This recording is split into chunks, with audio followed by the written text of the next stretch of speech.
Ang video po natin ngayon ay mag-aayos po tayo ng sirang gripo po na tumutulo po. Ayan, buksan po muna natin. At saka meron po kayo makikitang lock po niyan. Ayan. Sungkitin lang po yan. Pagkatapos, gumamit po ng adjustable range or iyabi po na sakto lang po dyan. Ayan. Buksan lang po yan. At ayan, makikita nyo na po yung pinaka-valvula po niya. Tanggalin lang guys yung pinaka-rubber na yan. Yan po yung gasket niya. Yan po yung numinipis pag tumatagal po. Kailangan po natin dublihan po yan. Mas maganda sana guys kung meron po kayong interior. Sakto lang po yung interior dyan. Bilogin. Tapos bubutasan po yon.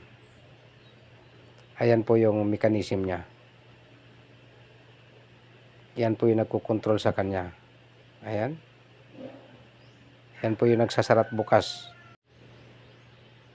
Ayan po yung strap po ng chinilas po. O rubber po kasi yan. Gupitin, bibilogin po yan. Tapos bubutasan po. Nakaparehas po doon sa unang gasket. Yan po yung idodoble po natin.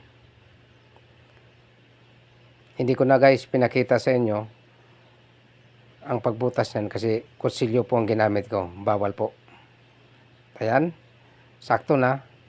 Pagkatapos yan guys, bubutasan po yan. Ayan. Bilog na po. Hindi ko na ipapakita po yan kasi bawal po. Ayan. Ibabalik po muna yung una guys. Baka magkamali po kayo niyan. Meron pong kanal sa pinakagilid po yan. Yun po yung unang ipapasok.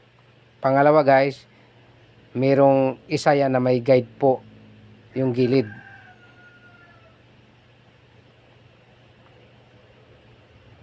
Ayan, sumasama-sama na guys kasi yun po yung dapat yung mauna. Pangalawa yan, nakikita nyo guys, meron pong guide yan sa gilid na hindi po dapat umikot. Yan po yung huli pong ipapasok. O, di ba?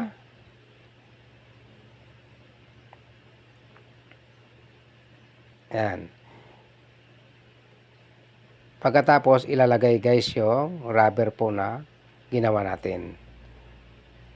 Tapos saka po ipapasok yung puti po na yung original niya na gasket. Saka po ibabalik po yan. Higpitan.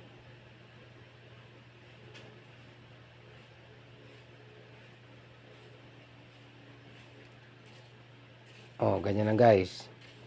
Pagkatapos, isit up po sa pinaka tuwid po yung hawakan. Yun po yung tamang sit up niyan. Ayan. Bago po, screw. Ganyan lang po ang mag-repair po ng gripo po, lalo mga stainless po. Sayang po na itapon yan. Yun lang po ang problema niyan. Nakukompress po yung rubber niya sa katagalan. Kaya kailangan po dagdagan. At ayan, okay na.